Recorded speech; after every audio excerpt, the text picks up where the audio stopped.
Welcome to the Daily Dish with New York Times bestselling author Leanne Ely. Putting vibrancy back into your everyday life and feeding your heart, mind, body, and soul. Join us every day at 1 p.m. Eastern for Motivational Monday, Tuesday's Tip, Wise Woman's Wednesday, Thirsty Thursday, Food Fight Friday, and of course Q&A, where no question is off limits, and Soulful Saturday. Here is your host, Leanne Ely, and the Daily Dish.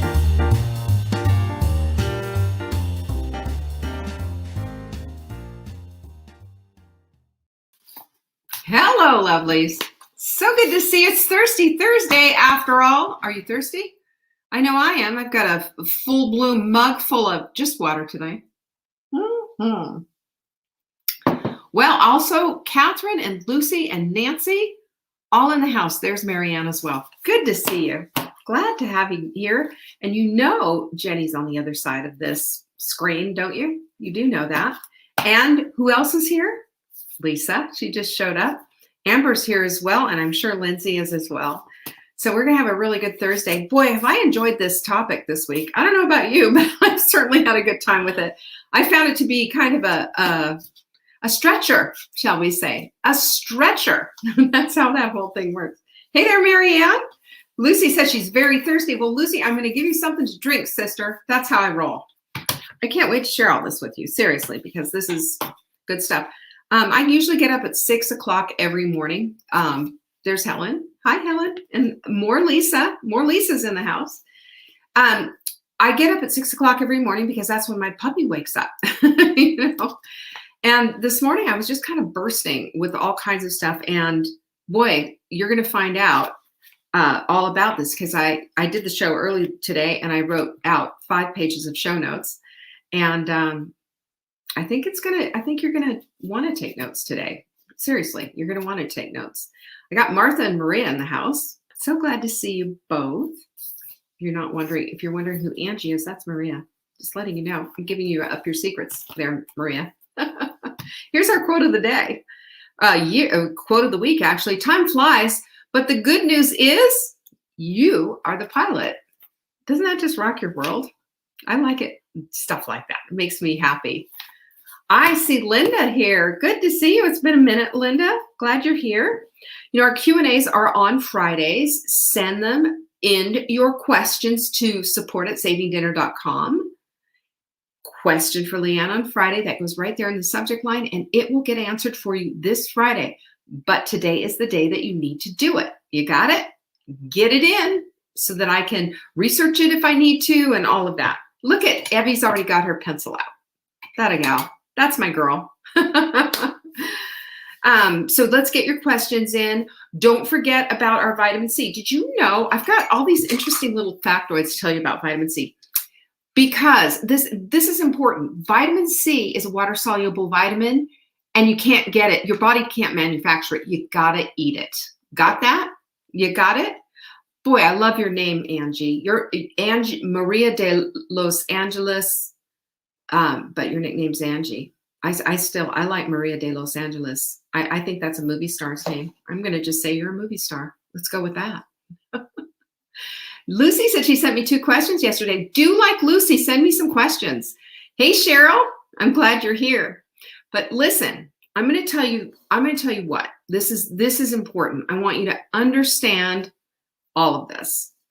This vitamin C stuff is no joke because this is essential. We don't make it ourselves. You have to take it in. Most of us aren't getting enough vitamin C every day. And you want to hear something? If you don't have enough vitamin C, you can't build muscle because you can't make collagen either. So vitamin C is absolutely essential. Essential. It's also an antioxidant and helps you fight off free radicals. Do you love that? Okay, well, Angie, you are my movie star, and that's all there is to it. Beverly survived Disneyland, so we get to give Beverly some pinkies on that because I'm sure there was like 18 grandchildren with her. Believe me, she's got that many grandkids. Hey, Flynn. Flynn's here in the house. Yep. So that's what's what. Now, 2 things.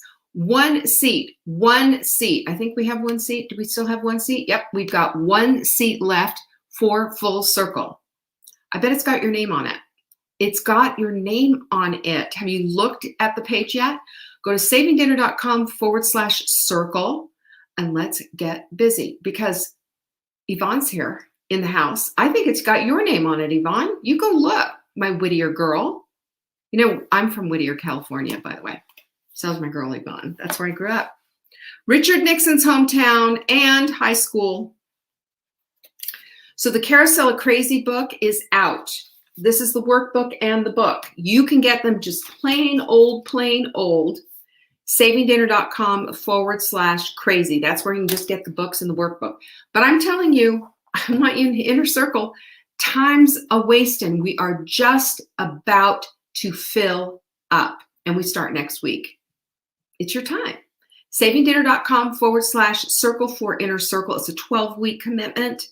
But I'm going to tell you what, you're going to leave with a brand new perspective and a new life and some different ideas in your head. There's hot seats. There's a pinning ceremony. There is women there just as thirsty as you are. I can't wait. It's going to be so exciting. So savingdinner.com/circle, savingdinner.com/crazy just for the books, and to get our lovely vitamin C, because goodness knows I'm going to bet you need it. Most of us do. This is how we build muscle, build collagen, and etc. We need it.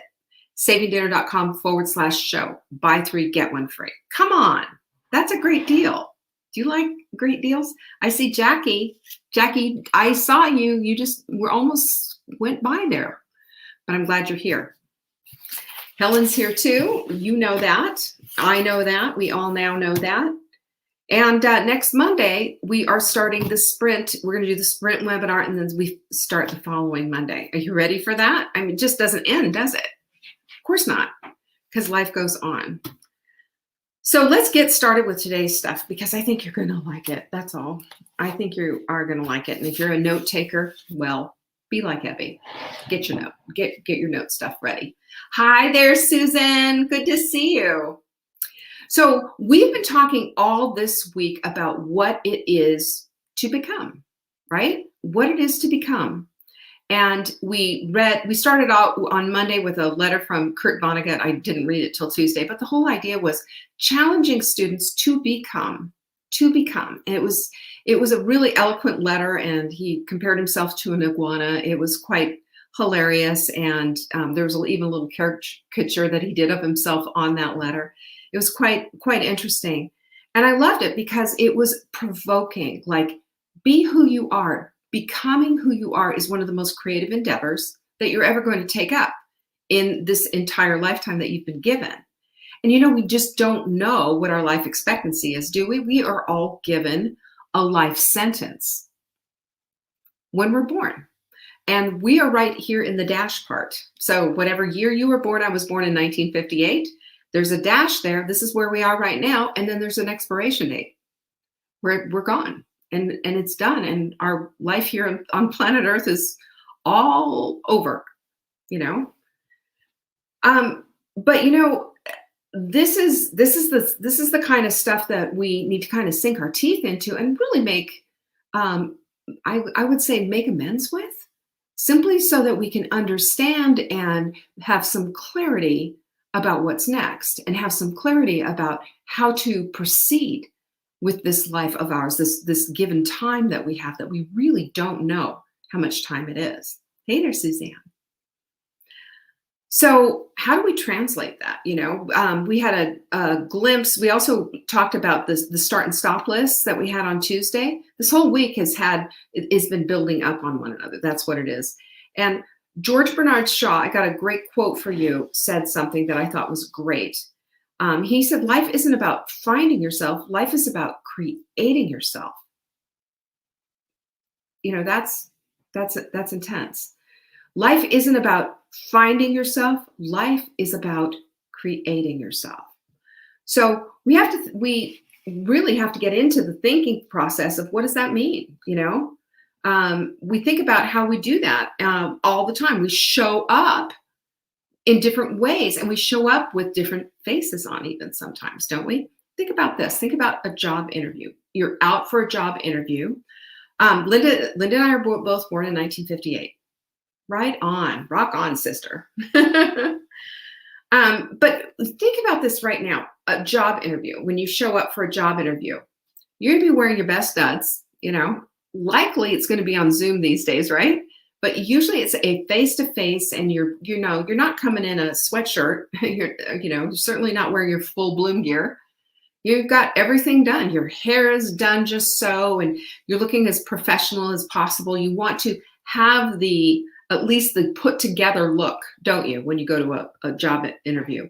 And you don't sit down at that job interview and say, I'd like to tell you about all of my vulnerabilities and flaws, and just go whoop, and whip open your dress and say, here we all are, including my stretch marks, including this, and this is all the things. And I cry at such and such movies, and I've had insecurities and abandonment issues. You don't sit there and do that at a job interview.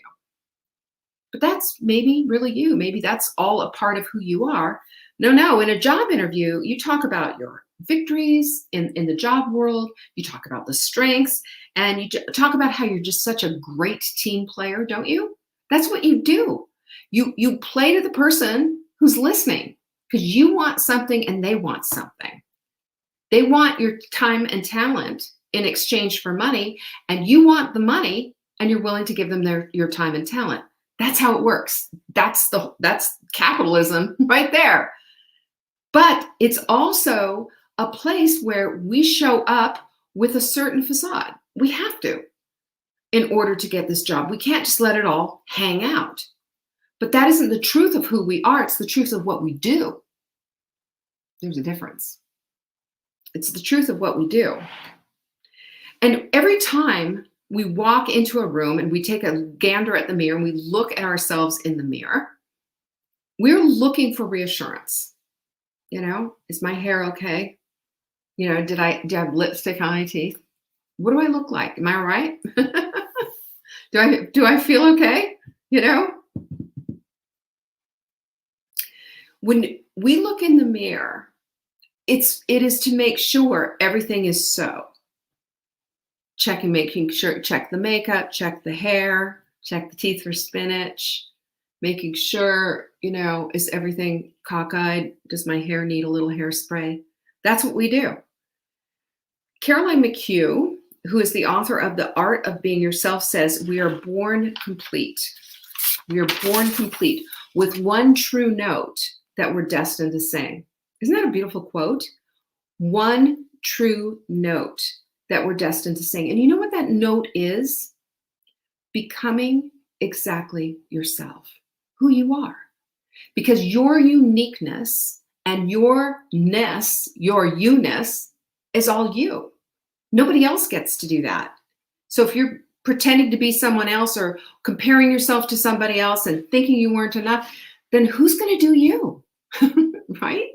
Who's going to do you? But I will also go as far to say as that one true note. Understand that one true note isn't about what you do, what your mission is in life, and even what your purpose is. That one true note is your you-ness, is your unique abilities and uniqueness is. All of it. Because you're tied up in a package that's completely different than everybody else's. From the outside, on the inside, belief system, mindset, all of it. And in it, there's a whole lot of beauty and there's a whole lot of flaws too, because that's what humanity looks like. So when we see somebody who's made a decision maybe to take up the full essence of who they are, we often have this saying, like we'll say, oh, she's bigger than life. Have you heard that? They say that about Oprah. They'll say that about, people who are big, done big things and just command this presence. A lot of times you'll see this, who reinvent themselves, like Madonna gets this or whatever. And Beyonce, and I'm using a lot of pop idols and cultural references for people that you know who they are, but you've seen them. They're big. They do big things and they have big partnerships and big dreams and big, bigger than life. But, really they're just doing things and living out their full selves is what they're doing. They're imagining what if, not in the fearful, scary, oh, what if somebody says something cross to me, but the what if, and then going with that. not fearlessly. I think we all deal and live with fear. Remember, if you're a part of Full Bloom, we talked about what fear is and how we shrink it down to fit in with our lives. We have to learn to live with fear because fear is never going to go away. There is nobody who lives on this life, on this earth, with zero fear. Just not true. But they have lived full out, living their dreams, living their lives in their being authentically themselves and putting it all out there. Putting it all out there. And for you and me and anyone else who might be listening to this, our only hope is for us to live a life that's bigger than us or being larger than life, is to also have that same attitude that we have the ability to live our lives beyond all of the garbage we surround ourselves with, of why we can't, all the rationalizations, all the excuses, all of the scary what ifs, not the imagination, open yourself up to what could be, that stuff. But when we take ourselves seriously, and we take ourselves seriously, like maybe it's a little bit of a job, maybe it's a little bit of a something, we look at it a little differently, don't we? We look at it like, my job really then is to become the very best version of myself, because nobody else can do it. No one else can be her, can offer, can show up, can be me, or you, or you, or you, or you, or Juanita, or Denise, or Mimi. Hello, welcome, by the way. There is no higher calling than to answer the call to be yourself. I'm going to say that again. There is no higher calling than to answer the call to be yourself. So, like I said, we're all born with a life sentence. All of us, we are born with a life sentence. We're born at such a time and we go at such time. And in between, there's a great big huge dash. What are you doing with that dash? That's what we have to be looking at. And that's how we get to this place where we can start understanding that we don't know how long we have on this planet. And therefore, the very idea of wasting time is just absolutely vulgar to us. The very idea of, twittering away or frittering away, I guess it's frittering is the word, but it could be on Twitter too. Frittering away our lives on nothingness, worry, and a bunch of garbage of assignments from other people and performing and worrying about what every person says. It just doesn't make any sense. It doesn't make any sense. And, and I'm going to tell you this, that children, we know this. We know children when they're small, authentic as all get out, running around naked. They don't have a care in the world until they get a little bit older. Caroline said that when in a classroom of children, if you ask a bunch of 4-year-olds, who's the strongest in the whole class, they all raise their hand. By the time they're 7, they ask that same question. They'll say, oh, that's Jimmy over here, or that's Susie over here. She's the smartest. And they've started to abstractly think and started to figure out who does what. But when you're young and authentic and everything goes and you're running around naked, you don't care, it's different. We don't see ourselves from that perspective. And it's through the conditioning of our culture, our religion. It's through the conditioning of our family, and maybe the warping that we set in place the things that we think about ourselves and the things that we think are true, whether or not they are, and the things that we just make up that who we are is what we do a lot of times too. So we learn how to perform from an early age. We learn that if we have good manners, we're going to get rewarded. We know if we do our homework, we're going to get rewarded. If we do to get, we do to get. And it's performance art as a person, isn't it? At least that's how I look at it. But then you look at, so you've got young people at the bottom, and then in the middle, we just kind of lose ourselves and we're worrying and trying to find our authentic selves because we lost them a long time ago. And then we get old and we lose our teeth and everything, we don't give a rat's you know what about anything. We'll say what's ever on our minds. My mom got to that point and I was just like, who are you? What happened to my mom? Just said whatever. So are you familiar with Jill Scott? Have you ever seen her perform? She's something. She's an R&B singer. And she says that we all come with our own magic. I love that. Our own queendom. I love that word. Mine can never compare to hers, and hers can never compare to mine. And that, my friend, is owning yourself. She did it right there. She just put it all together in just these 2 sentences. That's how we become the queens of our own lives, is that you can't compare to her and she can't compare to you. Right? Do you get this? You own yourself when you do that. Right in the middle of your life, when you get to start figuring this stuff out, you get to start stepping into your biggest and best self. And you don't care. You're just like that old person who doesn't give a flying you know what about anything. Because you know what? They've already got it worked out. They know who they are and they show up and be that. So instead of diminishing, dismissing, and ignoring the shine that is uniquely ours, we need to stand up into it. We need to become into it.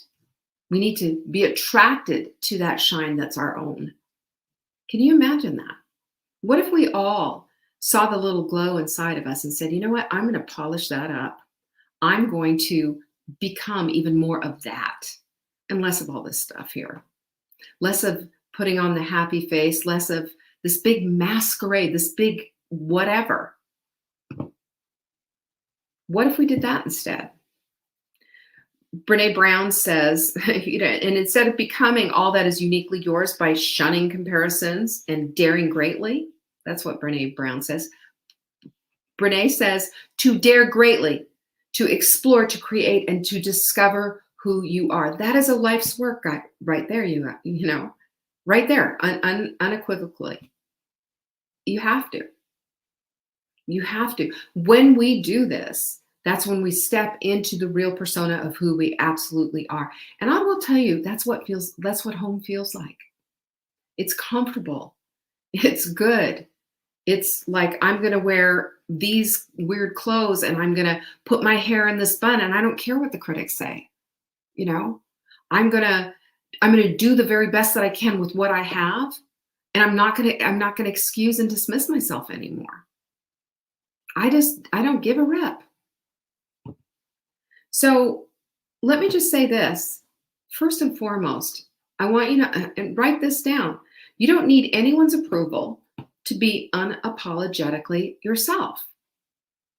But you do need your approval to do so. You do need your permission to do so. Because I believe that a lot of us have taken away those permissions. We've taken it away because we believe what all they say, whoever they are. You know, maybe it's some religious person or, you know, or religious figure has said this, that, and the other thing. And you say, okay, there it is. I shared with you what happened to me in a Bible study, how a woman told me, I used to be just like you, loud. And then I read the Bible and decided I needed to be meek and quiet. I think I shared that with you. It was just like a total backhanded compliment. Ah, thanks. Gotcha. Whatever. I used to be just like you. A lot of that happens and we carry it with you. I mean, how many years later? This is, 20 something years later that I'm remembering this and telling you the story. I remember exactly where we were standing. I remember these things. We remember them because it goes right up against the authentic self of who you are. And I thought for a minute, considered for a minute, do I need to do that? Do I need to pipe it down? Do I need to stop talking? Do I need to not be whatever? Stop being myself? And then I decided no, because honestly, I felt like I was called to do something with my life. And do you know, things just unraveled and unraveled and unraveled. And then things came together and came together. I had another one who said, it was weird too. I had organized this big women's retreat. I had brought her in and flew her out to Charlotte to speak to our women. And she pulled me aside and she said, you should only organize these things. You should never speak. And I was like, okay.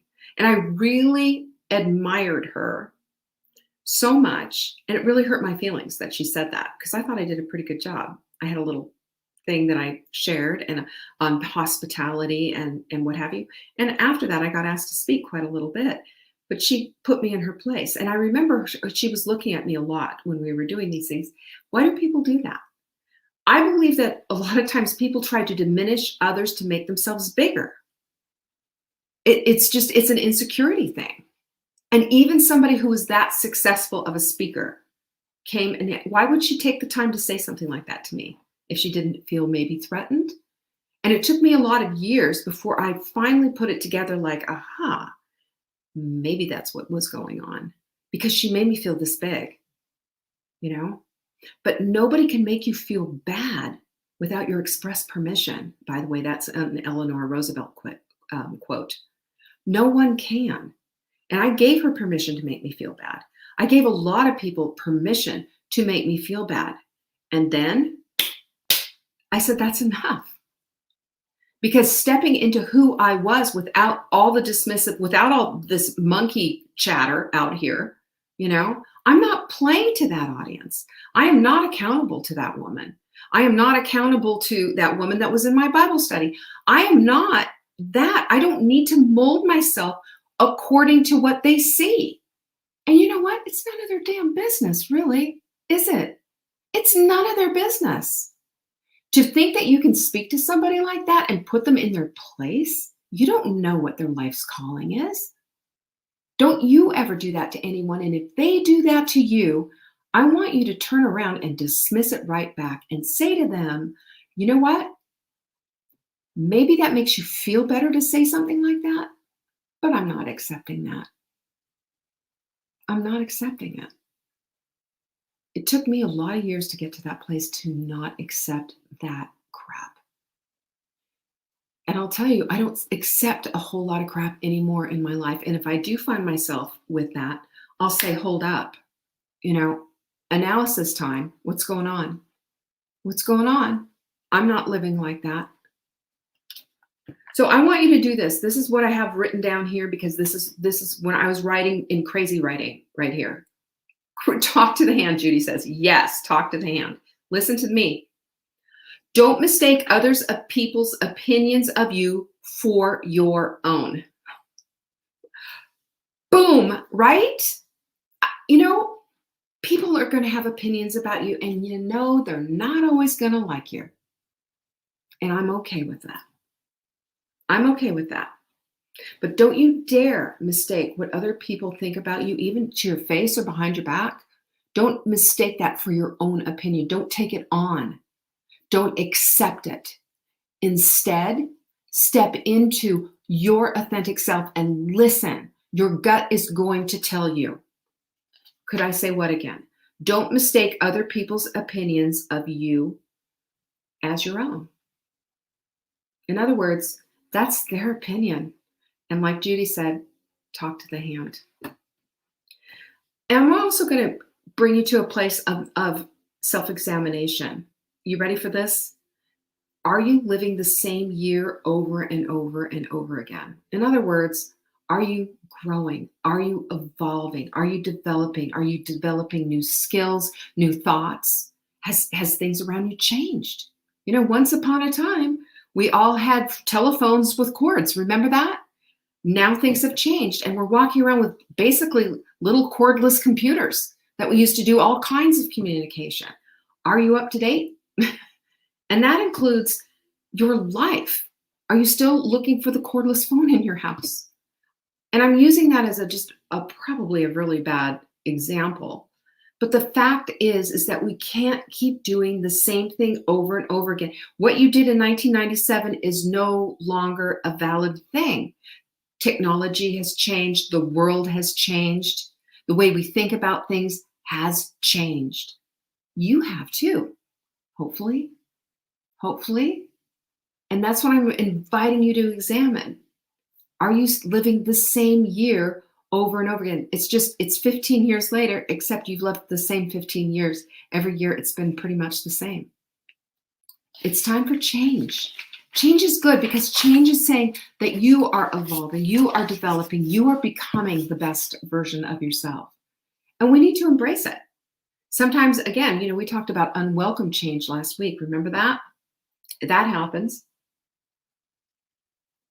But I want to bring you into a greater perspective. And it's something that I think a lot of times we don't look at, and it's this. We want to look for the possibilities of change in times of strength, when we're strong, not in times of weakness. Let me give you an example. If we want to get healthier and stronger, it's better to do it when you are healthy and you are strong, not when you're sitting across from a doctor who says, honey, I'm sorry, but this is going to be a life-challenging disease or event or illness or whatever. You see what I'm saying? Because a lot of times the impetus for getting well and getting healthy is a grim diagnosis from a doctor. Why do we wait for that?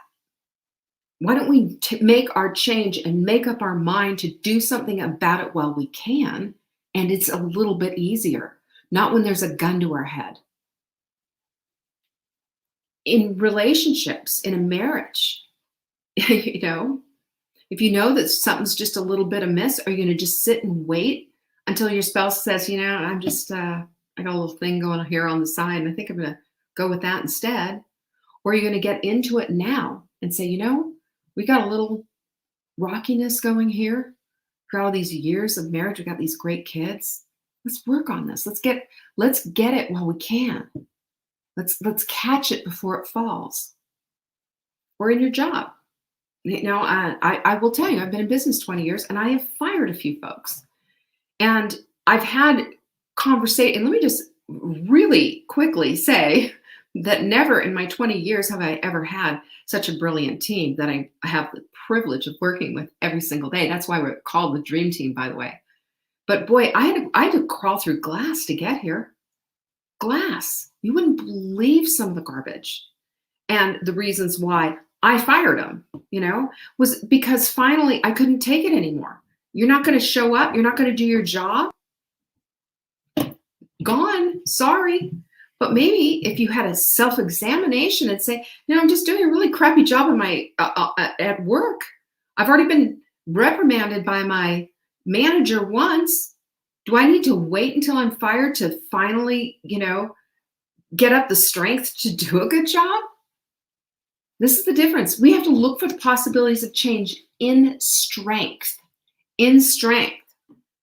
So ask yourself, if you could be the woman of your dreams, who would you be? How would you show up? And not, I would look just like, Beyonce and cook like Julia Child and all. I mean, none of that garbage. Don't make a composite fake woman. I'm talking about you, the woman of your dreams, who you are. What does that mean? How are you going to show up? And, recognize in your life, the pendulum is always swinging. That's time going by. And it's always swinging. Tick tock. You ever seen a grandfather clock? It does. We're living in the dash, right? We're living in the dash. But the pendulum swims here and everything is great. We're having a great day. Your hair's on point. You feel good. All the things are going right your way. And then you have a bad day. Your hair looks like crap. You feel like crap. You're having a thing with your husband. Your kids are on your nerves. Even the dog peed on the rug or something. It's a bad day. That's the way it is, and we put up with bad days and we also relish the good ones, don't we? But we have to know that our whole job, our whole lives, what we are doing is becoming in the good times and in the bad times as well. Pierre Teilhard de Chardin said, "We are not human beings having a spiritual experience. We are spiritual beings having a human experience." I believe that with all of my heart. And it's the one thing that we don't feed is the spiritual side of us.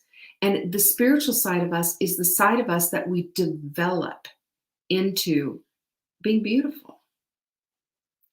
That's the beauty of who we are shining through. It's our soul that carries all of our personality. Our soul's not just this little, wisp in the air. It's not. You know what it is? It is instead the whole amalgamation of our beingness. That's who we are. It's our quirky, funny things. It's our words. It's our smile and our laughter, the way we love. Gandhi said his life was his message. And I'm just putting it out to you. Is your life a message? I think all of our lives should be messages. I think all of us need to step into this beauty of becoming. This beauty of becoming. We have dreams unfulfilled and we have greatness unseen at this point. But at any moment, we can choose to be greater, bigger than life. Just like the people who have made this decision to live fully, authentically themselves and show up that way. And I'm just going to put it out there. Are you thirsty for that kind of life? If you are, your message is your life, and your life is your message. How about showing up that way? There you go. That's all I have for you today. I like that. I thought that was kind of cool. I learned a lot myself from this whole thing at 6 o'clock this morning. So I invite you to join me tomorrow for Q&A. And I'm not sure if we are going to be, I don't know if it's going to be recorded or not. I will tell you this. If you need to ask me a question, I'm a nutritionist for 25 plus years now. I can help you out. And plus I know a thing or two about cooking. Certainly can help you out. And I can show you how to do this fab hairstyle because I know a lot of you have asked me in the past how to do it. And I'm always happy to help. So send them in to support@savingdinner.com. Question for Leanne on Friday. We will absolutely answer those tomorrow. I'll see you then. Pinkies up. Peace be with you. Bye-bye. Thanks for watching. You can find us on YouTube on the Saving Dinner channel or on the Saving Dinner Facebook page. Check back daily for new episodes, Monday to Saturday at 1 p.m. Eastern. If you missed the live show, you can watch the replay. Until next time, pinkies up.